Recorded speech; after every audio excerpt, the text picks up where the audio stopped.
ഭാവിയെക്കുറിച്ച് ചിന്തിക്കുക എന്നതാണ് ജീവിതത്തിലെ ഏറ്റവും പ്രധാന ഉത്തരവാദിത്തം. മറ്റാർക്കും നിങ്ങൾക്കായി ഇത് ചെയ്യാൻ കഴിയില്ല. ഒരു കൊടുങ്കാറ്റ് ഒരു പ്രഭാതം മുഴുവൻ നിലനിൽക്കില്ല. പെട്ടെന്നുള്ള മഴ ദിവസം മുഴുവൻ നീണ്ടുനിൽക്കുകയുമില്ല. എല്ലാ പ്രതിസന്ധികളും അവസാനിക്കുന്ന ഒരു ദിവസം നിങ്ങളുടെ ജീവിതത്തിലും കടന്നുവരും. പ്രതീക്ഷ കൈവിടരുത്. സമ്പത്തും ബഹുമതികളും ആളുകളെ അഹങ്കാരത്തിലേക്ക് നയിക്കുമ്പോൾ അതിൻ്റെ ഫലമായി തിന്മ രംഗപ്രവേശനം ചെയ്യുന്നു. ഓരോ ഹൃദയത്തിലും ആവശ്യത്തിലധികം മുറിവുകളും വേദനകളും ഉണ്ടാകാം. പക്ഷേ ആരും ആരെയും ഒന്നും അറിയിക്കില്ലെന്ന് മാത്രം. നിങ്ങൾ ഒരാളുമായുള്ള ബന്ധം അവസാനിപ്പിക്കുമ്പോൾ ആ വ്യക്തി ഒരിക്കലും പൂർണ്ണമായ കഥ മറ്റുള്ളവരോട് പറയാറില്ല.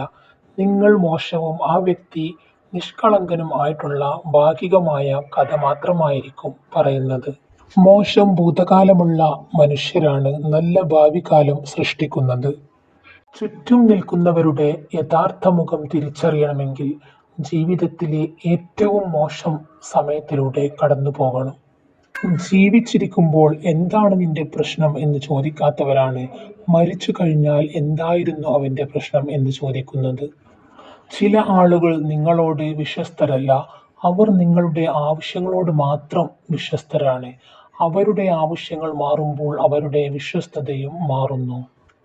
മറ്റുള്ളവരുടെ ഹൃദയം കീറിമുറിക്കാൻ പലരും ഉപയോഗിക്കുന്ന ഏറ്റവും വലിയ ആയുധമാണ് സ്വന്തം നാക്ക്.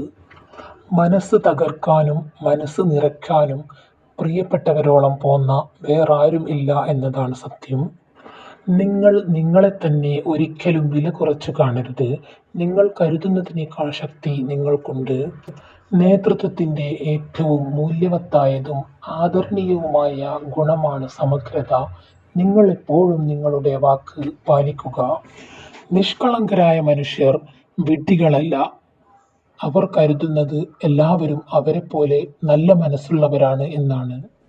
ഭയപ്പെടേണ്ടത് ശത്രുക്കളെയല്ല, സ്നേഹിക്കുന്നവരെയാണ്. കാരണം മറ്റാരെക്കാളും നമ്മെ തളർത്താനും തകർക്കാനും അവർക്കേ കഴിയൂ. നിങ്ങളുടെ സ്വന്തം ചിന്തയിൽ നിങ്ങൾ സ്ഥാപിക്കുന്ന പരിമിതികളൊഴികെ നിങ്ങൾക്ക് നേടാനാകുന്നതിൽ പരിമിതികളൊന്നുമില്ല.